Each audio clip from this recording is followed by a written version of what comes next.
អស់គ្នាក្នុងសេចក្តីស្រឡាញ់នៃព្រះអង្គម្ចាស់ចាំថ្ងៃនេះជួបជាមួយអ្នកគ្រូនៅក្នុងថ្នាក់ភាសាខ្មែរបន្តទៀតចាអញ្ចឹងយើងចូលដល់មេរៀនទី5ហើយមានចំណងជើងថាគុណនាមប្រកបដីចាអញ្ចឹងថ្ងៃនេះយើងរៀនគុណនាមប្រកបដីជាមួយនឹងអ្នកគ្រូទាំងអស់គ្នាចាអ្នកគ្រូនឹងបង្ហាញនិយមន័យគុណនាមប្រកបដីតោះសូមអានជាមួយអ្នកគ្រូគុណនាមប្រកបដីបញ្ជាក់លក្ខណៈរបស់នាមចាគុណនាមប្រកបដីបញ្ជាក់លក្ខណៈរបស់នាមអញ្ចឹងយើងមើលឧទាហរណ៍មានឧទាហរណ៍ពីរដែលអ្នកគ្រូបានបង្ហាញនៅលើក្តារខៀនដល់កូនទាំងអស់គ្នាដូនតាយើងបន្សល់ទុករឿងនិទានពីរោះច្រើន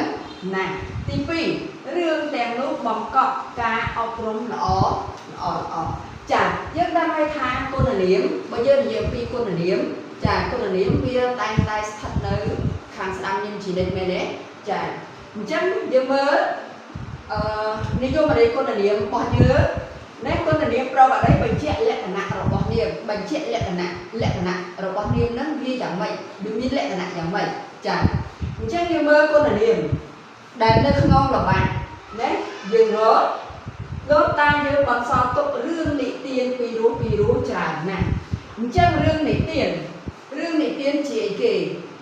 ណារឿងនិទានចារឿងនិទានយើងដឹងថារឿងនិទានមានថ្នាក់ពាក្យជានាមនេះរឿងនិទានណាចាអញ្ចឹងពីរោះជាអីគេចា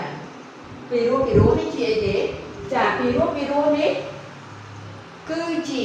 គុណនាមប្រកបដីគឺវាបញ្ជាក់លក្ខណៈឲ្យ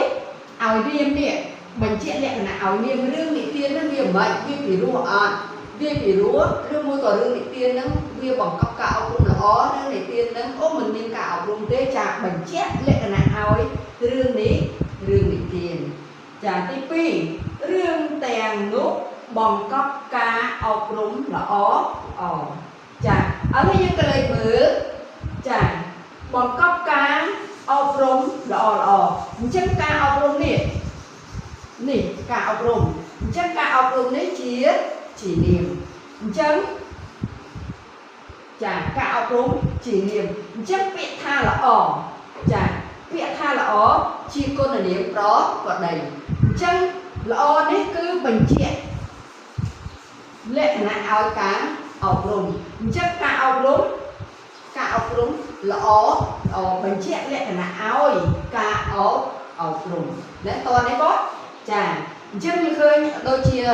និយមន័យរបស់យើងណាគុណនាមប្រកបដីបញ្ជាក់លក្ខណៈឲ្យនាមអញ្ចឹងវាបញ្ជាក់លក្ខណៈឲ្យការអប់រំ